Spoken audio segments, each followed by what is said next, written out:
बिस्मिल्लाहिर्रहमानिर्रहीम। मैं हूं नाज़रीन आम शरी आरिफ हमीद भट्टी, लाहौर पाकिस्तान से मुख्तलिफ खबरें और उनके तजियों के साथ। हुकूमत ऐसी खाई में गिरती जा रही है कि निकलना भी नामुमकिन है और दलदल की तरह धंसती जा रही है। एक तरफ गिलगित बल्तिस्तान में होने वाले इलेक्शन पर पीटीआई को कॉर्नर करना और नून लीग का एक दूसरे के साथ और पीपल्स पार्टी का नूरा कुश्ती खेलना एक मुसीबत बनता जा रहा है। दूसरी तरफ बजट से पहले 28वीं तरमीम या बजट के बाद हुकूमत मुश्किलात में फंसती जा रही है। ऐसा लग रहा है कि हुकूमत के लिए आगे भी खाई पीछे भी खाई, और माशी नाकामियों के बाद बढ़ती हुई महंगाई पर हुकूमत इस वक्त खासी परेशान दिखाई दे रही है। जबकि अहम हलकों के करीब साबिक secretary general election commissioner Kanwar Dilshad साहब कहते हैं कि 28वीं तरमीम इन्हें बजट सेशन से पहले करना होगी। एक दफ़ा बजट अगर पास हो गया तो पैसे चले जाएंगे, फिर एनएफसी या सूबों में तदाद वाली बात पीछे हट जाएगी। बेशक खदशा जाहिर करें, खदशा मैं ये नहीं कह रहा कि कह रहे हैं एमरजेंसी लगेगी या 28वीं तरमीम से पहले माशी तौर पर पाकिस्तान दिवालिया होने के करीब पहुंच चुका है। मौजूदा हुक्मरानों की 4 साला कारकर्दगी पर अहम हलकों के करीब साबिक सेक्रेटरी जनरल कंवर दिलशाद कहते हैं कि इस वक्त मुल्क दिवालिया होने पर पहुंच चुका और इन हुक्मरानों में इतनी अहलियत नहीं कि इस क्राइसिस से मुल्क को निकाला जाए।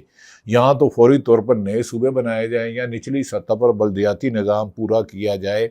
28वीं तरमीम के बाद ये सब मुमकिन होगा, एनएफसी वार्ड देना होगा। दूसरी तरफ नाजरीन, नवाज शरीफ गिलगित बल्तिस्तानिया का वीवीआईपी दौरा करके अचानक जनीवा चले गए। क्या अगर वो बीमार हैं तो हमारी दुआ है अल्लाह ताला उनको तंदुरुस्ती, सेहत, लंबी ज़िंदगी दे। लेकिन अगर कुछ लोग कह रहे हैं कि वो बीमार है, 81 से इक़्तिदार में चले आ रहे हैं। 85 यानी कि 1985 से आज से 40 साल पहले वो पंजाब के वज़ीर आला बने थे। क्या वो हुक्मरान जो 5 दहाइयों से इक़्तिदार में पीपल्स पार्टी और नून लीग आ रही है, क्या ऐसा एक अस्पताल भी नहीं बना सके जिस पर उनका इलाज हो सके? तो फिर मुझे ये बता दें, 25 करोड़ आवाम भेड़ बकरियां हैं। अगर इनका इलाज एक उनका भाई छोटा वज़ीर आज़म साहबजादी वज़ीर आला पंजाब, समदी वज़ीर ख़ारजा, नायब वज़ीर आज़म समदी का बेटा कोई एडवाइज़र टू सीएम। लेकिन ऐसे में नाज़रीन पीटीआई मुस्लिम लीग नून मुश्किलात का शिकार होती जा रही है, और इसीलिए कुछ लोग इस्लामाबाद के बाद हलमे कह रहे हैं कि कौमी हुकूमत बनाई जाएगी। और कुछ लोग ये भी दावा कर रहे हैं कि अडयाला जेल में बंद पाकिस्तान की तारीख का सबसे मकबूल तरीन लीडर पीटीआई का बानी चेयरमैन इमरान खान से रब्ता हुआ, जबकि उनकी फैमिली ने इससे इनकार किया। उन्होंने कहा इमरान खान डील करके किसी भी कीमत पर नवाज शरीफ नहीं बनना चाहेगा।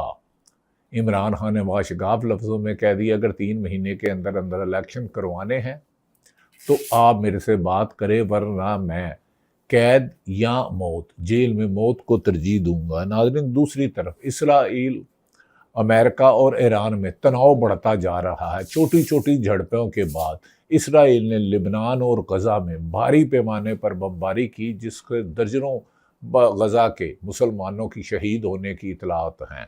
नाज़रीन, इस मौके पर उन्होंने कहा कि बेरूत को इसराइल पर हमले बंद ना किए गए तो हम इसराइल पर हमले कर देंगे। ईरान के सुप्रीम कमांडर ने कहा बेरूत को अगर इसराइल पर हमले बंद ना किए गए तो हम इसराइल पर हमले कर देंगे। और अब की बार इसराइल को उनका इंटरसेप्टर सिस्टम नाकाम हो चुका, रडार सिस्टम नाकाम हो चुका, और हमने इतनी तबाही डाली है कि उनकी एयर बेसिस जो अमेरिका की है वहाँ भी हमने उनके रडार सिस्टम। ईरानी सुप्रीम कमांडर मुज्तबा आयतुल्लाह हमनई ने कहा ईरानी ज़लज़ले की तरह अब जवाब देंगे। उन्होंने कहा ज़लज़ले की तरह हम जवाब देंगे। उन्होंने कहा 13 बैलिस्टिक मिसाइल और 17 ड्रोन हमले किए हैं। अमेरिका ने हमेशा मज़ाकरात के नाम पर ईरान की पीठ पे छुरा घोंपा है। अब उनके कहने पर हम किसी भी कीमत पर वापसी नहीं आएंगे। ईरान के सुप्रीम कमांडर मुज्तबा आयतुल्लाह ख़amenei ने कहा कि दुश्मन यानी कि इसराइल और अमेरिका ईरान में अंदरूनी तकसीम करना चाहता है, रजीम चेंज में नाकाम हुआ तो अब हमारे बारे में गलत फहमियाँ उड़ा रहा है। और ईरानी पासदान इनकलाब हो, ईरानी साइंसदान हो, ईरानी हुक्मरान हो, मजहबी रहनुमा हो या अवाम, वो हर मौके पर अमेरिका और इसराइल को शिकस्त देने के लिए सीखता है। उनके सुप्रीम कमांडर ने कहा कि इसराइल के हवाले से ईरान में कोई तब्दीली नहीं आई, उनकी पॉलिसी में कोई तब्दीली नहीं आई। यूरेनियम लेने का ख्वाब अमेरिका डोनाल्ड ट्रंप अपने साथ मर के लेके जाएंगे, लेकिन यूरेनियम ईरान की सरजमीन से नहीं निकलेगी। हमने अपनी मुकद्दस ज़मीन की तरह यूरेनियम भी हमारे लिए। उन्होंने कहा कि मुज्तबा ख़amenei ने कहा कि दुश्मन मैदान जंग में ईरान से शिकस्त खा गया है और अब वो शिकस्त समझ चुका है कि वो ईरान से अमेरिका और इसराइल शिकस्त खा चुका है। दुश्मन जंग के बाद अब हाइब्रिड निज़ाम से खुद को कामयाब कराना चाह रहा है। उन्होंने कहा कि ईरान को आगे बढ़ने से अब कोई ताकत नहीं रोक सकती, अब अमेरिका किस्सा माजी हो गया है। इस मौके पर इस्माइल बकाई ने कहा अमेरिका ने किसी भी मुआहदे में सबसे पहले लेबनान शामिल था। अगर अमेरिका ने हमलों किए, लेबनान पर हमले करके जंग बंदी के मुआहदे की खिलाफ वर्जी है और हमने इस सिलसिले में पाकिस्तान समेत दीगर ममालिक को भी बता दिया है कि अमेरिका मकारी और यादी से चल रहा है। अमेरिकी मीडिया खबरें दे रहा है कि ईरान में इख्तलाफात है, जबकि अमेरिका के दर्जनों फ़ौज के रहनुमा और दीगर अहम रहनुमा, उनके CIA के रहनुमा डोनाल्ड ट्रंप की नाकस हिकमत अमली और खुद गर्जी की वजह से रिज़ाइन दे चुके हैं। जबकि डोनाल्ड ट्रंप खुद मान चुके हैं कि उन्होंने नेतन्याहू से टेलीफोन पे उनकी गर्मी सर्दी, उन्होंने कहा तुम ना शुक्र हो, पागल हो, इसीलिए दुनिया सारी इसराइल और नेतन्याहू से नफरत कर रही है। अब अमेरिका खुद कह रहा है कि डोनाल्ड ट्रंप और नेतन्याहू और इसराइल को दुनिया नफरत की निगाह से देख रही है। इसराइल ने वादा किया है कि इसराइल और गजा और लेबनान के इलाकों में अगर कब्जा करने की कोशिश की तो ईरान भरपूर जवाब देगा। नाज़रीन, दूसरी तरफ हुकूमत यानी कि पाकिस्तान पीपल्स पार्टी, पाकिस्तान नून लीग इस वक्त सख्त तशवीश की लहर में है कि इन्हें फोर्स किया जा रहा है। गैर जानिबदार हलकों के मुताबिक पाकिस्तान के आलमी सियासत और पाकिस्तान की दफाई और पाकिस्तान की माशी हालात पर जो गहरी नज़र रखते हैं, उनका ख्याल है कि इस वक्त मौजूदा हुकूमत एक ऐसी खाई में गिर चुकी है जो दलदल के नीचे जा रही है। इनसे माशी सूरत हाल नहीं संभल रही। कर्जे 78 साल की तारीख में पिछले 4 सालों में जितने कर्जे लिए उतनी 75 साल में नहीं रही है। मौजूदा हुक्मरानों की तजर्बाकारी सिर्फ करप्शन में साबित हुई है, ना अहली में साबित हुई है, ना ही।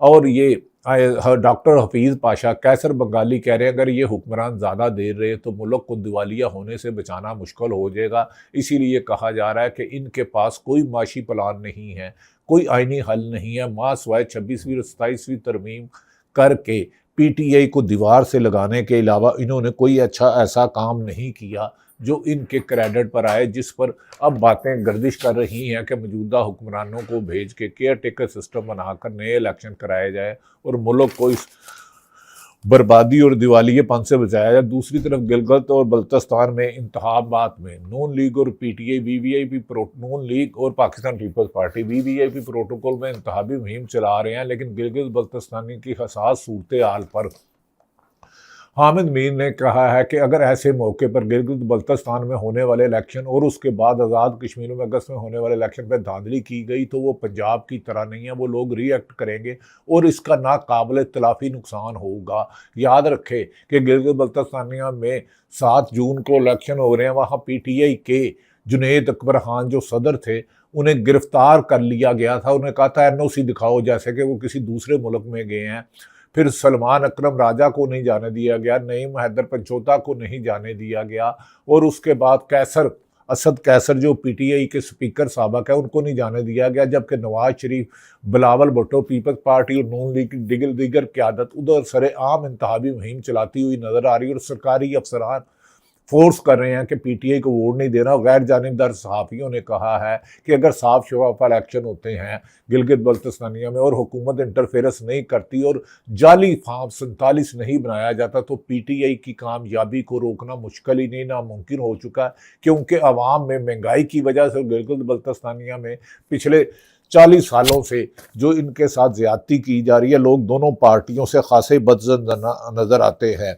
यहाँ तक कि पाकिस्तान पीपल्स पार्टी के बिलावल भुट्टो के तर्जमान नदीम अफजल चांद ने भी कहा गिलगित बल्तिस्तानिया में इलेक्शन में शफाफ करवाना होंगे, हुकूमत इलेक्शन कमीशन की जिम्मेदारी है, वहाँ नून लीग को सपोर्ट किया जा रहा है, हमें इलेक्शन पर बहुत ज़्यादा तहफ़्फ़ुज़ात हैं, इलेक्शन कमिश्नर को अपनी जिम्मेदारी पूरी करना होगी। हालांकि बिलावल भी कर रहे हैं, आसफ अली जरदारी की साहबजादी आसफा भुट्टो भी कर रही है, लेकिन पीटीए को नहीं है। लेकिन तमाम सर्वे पीटीए की कामयाबी की उम्मीद दे रहे हैं। दूसरी तरफ नाज़रीन याद रखें कि पीपल्स पार्टी और नून लीग, नवाज शरीफ ने कहा था कि मुझे देश क्यों निकाला। याद रखें कि नवाज शरीफ की सियासत ज़ियाउल हक की गोद में शुरू हुई 1981 में। फिर नवाज शरीफ ने उसका रेफरेंडम का खर्चा निकाला, 85 में गैर जमाती तौर पर वो वज़ीर आला हुए और पहले मोहम्मद हाँ जुनेजो को छुरी मारी। पहले जुनेजो लीग था, मुस्लिम लीग का नाम, जो पीपल्स पार्टी को ख़त्म करने के लिए बनाई गई। फिर पीपल्स पार्टी को ख़त्म करने के लिए नून लीग बनाई गई।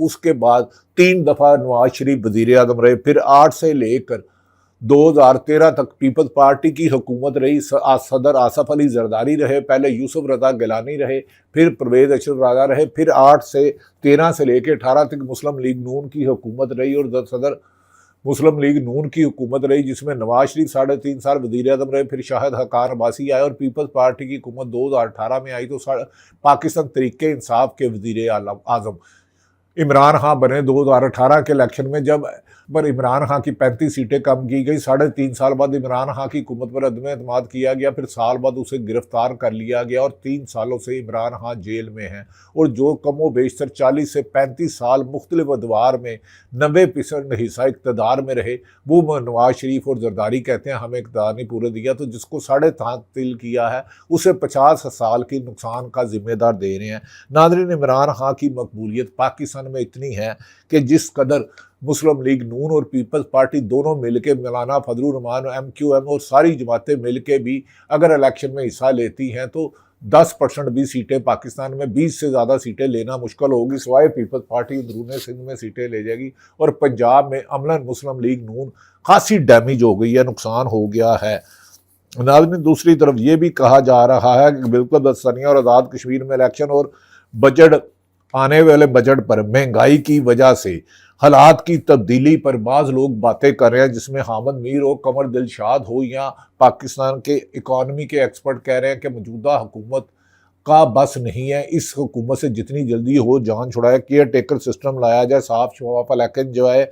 अवाम अब में गुस्सा बहुत ज़्यादा पाया जा रहा है, क्योंकि पंजाब में पिछले 4 सालों से जो जुल्म सितम हुआ है, घरों में छापे मारे गए, खवातीन बुजुर्गों को पकड़ा गया, बच्चों को गिरफ्तार किया गया, लाखों छापों में हज़ारों गिरफ्तारियां हुई और लातादाद तशद्दुद किए गए, लोगों को बरहना करके नंगा किया गया। यहाँ तक कि इमरान खान व साबिक़ वज़ीर आज़म, जिसने 3 कैंसर अस्पताल बताए, जो वर्ल्ड कप जीता था, उसको और उसकी बीवी को 8 महीने से किसी से मिलने नहीं दिया जा रहा। उसकी आँख की बनाई चले गई और उनकी बहन अलीमा खान ने कहा कि हमें अपने भाई की सेहत का फिक्र है, हमें डर है कि उसे कोई गलत चीज़ ना खिला दी हो, उसके ज़ाती मालिजीन को चेक कराया जाए और फौरी तौर पर उसे शिफा इंटरनेशनल अस्पताल में जाया जाए। लेकिन हुकूमत पीटीआई के मुताबिक डरती है कि इनके अगर इंडिपेंडेंट उनका मेडिकल बोर्ड हुआ तो उसमें पता लग जाएगा कि इमरान खान की सेहत को नुकसान पहुंचाने के लिए कोई ऐसी गलत चीज़ तो नहीं रास्ता इस्तेमाल किया गया।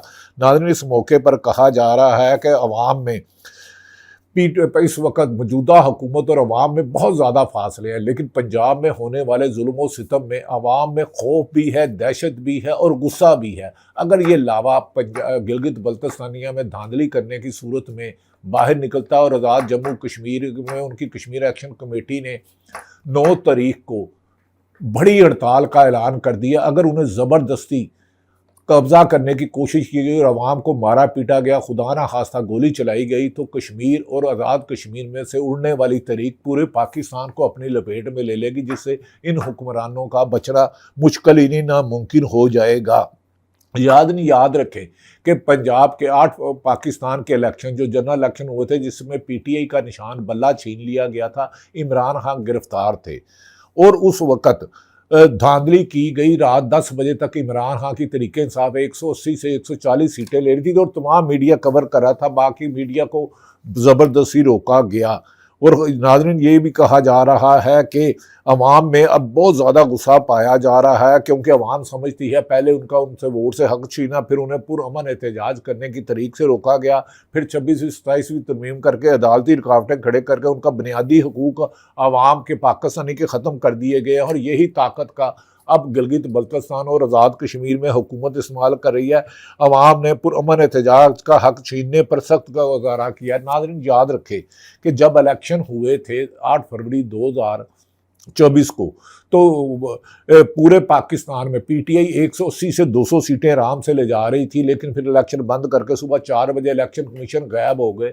और साबिक सेक्रेटरी कैबिनेट अहमद सकेरा ने भी कहा था कि इलेक्शन कमीशन को बताना चाहिए कि 1:30 बजे रात कहाँ गुम हुए, किसके साथ मीटिंग की गई और कौन कौन मीटिंग में शामिल थे, और फिर रातों रात रिजल्ट किसने बदलवाया गया। नवाज शरीफ के हलके का आरओ, जिससे यास्मीन राशिद ने नवाज शरीफ को शिकस्त दी, उसको क्यों तब्दील किया गया, उसे मारा पीटा गया, उसकी इंडिपेंडेंट इंक्वायरी होनी चाहिए। नाज़रीन होना नजर आता है। याद रखें कि उस वक्त पिंडी के कमिश्नर लियाकत चट्टा ने प्रेस कॉन्फ्रेंस की थी कि मैंने पिंडी डिवीज़न के तमाम हलकों पे धांधली किया और मुझसे जो करवाई है इलेक्शन कमीशन, और बाद लोगों पर उन्होंने नाम लिया था, लेकिन उसको बाद लियाकत चट्टे को अगवा कर लिया गया, आज तक वो सामने नहीं आए। दूसरी तरफ नाज़रीन कानून था कि अगर इलेक्शन में धांधली हुई है तो वो ट्रिब्यूनल में जाएँ, तो हाई कोर्ट के जज ने करना था, फिर कानून तब्दील किया गया, रिटायर्ड जजों को लगाया गया और हुकूमत के पसंदीदा रिटायर्ड जज बिठाए गए जिन्होंने 180 दिन में फैसला करना था, जो तकनीकी बुनियाद पर बाद केसों को रिजेक्ट किया। हुकूमत ने पहले ही धांधली में एक नफरत और अवाम की नापसंदीदगी और गुस्सा का शिकार है। अगर गिलगित बल्तिस्तान और आज़ाद कश्मीर में अगर लोगों को गोली के जोर, दहशत गिरफ्तारी या लाठीचार्ज से रोकने की कोशिश की गई, तो पाकिस्तान के अहम हलके कह रहे हैं, हामिद मीर भी कह रहे हैं कि एक नया तूफान आएगा जिसका हुकूमत सामना नहीं कर सकेगी। उन्होंने कहा 2024 के इलेक्शन में कानून बदला, जज बदला गया, रिटायर्ड जज से हाई कोर्ट के जज साहबान के बजाय रिटायर्ड ट्रिब्यूनल में जज तैनात किए गए। और नवाज शरीफ का जिनेवा अचानक चले जाना, एक तरफ तो गिलगित बल्तिस्तान में इलेक्शन गए और उन्होंने कहा मुझे देश से क्यों निकाला। भाई देश से तो आप खुद गए, आप उस अवाम को बताओ कि मुशर्रफ के साथ क्या डील की। आप ये बताओ कि आपने तो 50 रुपये एफिडेविट दिया था इमरान खान की हुकूमत में जज साहब को कि मेरे प्लेटलेट्स कम नीचे हो रहे हैं, खुदा ना खास्ता नवाज शरीफ की हम जिंदगी के दुआ गो हैं कि हम मुझे बाहर जाने दिया जाए। 4 साल आप नहीं आए, फिर आप डील कर आए और काजी फायदी साथे फिर बायोमेट्रिक आपका किया गया। अगर अब कमर दिलशाद साहब नवाज शरीफ जनीवा क्यों गए हैं, क्या वाकई उनकी सेहत खराब है?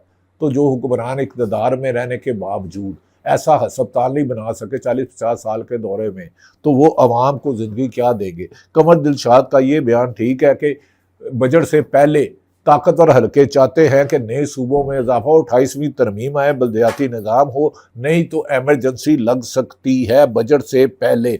माशी तौर पर उनका मुताबिक मुल्क दिवालिया के करीब पहुंच चुका है। ऐसे हुक्मरान मुल्क की वफा और मुल्क की सलामती के लिए ख़तरा है। याद रख लें कि अगर धांधली की गई गिलगित बल्तिस्तानी और आज़ाद कश्मीर में, जो 9 जून को प्रोटेस्ट किया जा रहा है कश्मीर एक्शन कमेटी पर, अगर उन्हें ताकत से रोका गया तो दुनिया को पाकिस्तान पर उंगलियां उठाने की मौके मिलेगी। पाकिस्तान तो हैं तो हम सब हैं। पाकिस्तान में अदलिया को आज़ाद करना होगा, मीडिया पर कदगन ख़त्म करनी होगी, अवाम को जमहूरी हक देना होगा, और जिन्होंने भी मुल्क को लूटा है अल्लाह उन्हें तहक़ीर बर्बाद करे। जिन्होंने करप्शन किया, अख्तियारात से तजावज़ किया है, किसी के साथ जुल्म किया है, वो लोग जब तक ज़ालिम इक़्तिदार में हैं या ताकत में हैं, चाहे किसी सरकारी ओहदे में है, किसी सियासी ओहदे में या किसी ओहदे पे है, वो पाकिस्तान के लिए नासूर है। अल्लाह ताला ज़ालिमों को पसंद नहीं करता। अल्लाह ताला तकब्बर और ज़ालिमों के लिए इबरतनाक अंजाम रखा है। हमें यकीन है कि पाकिस्तान तरक्की और खुशहाली की तरह चलेगा। पाकिस्तान जिंदाबाद।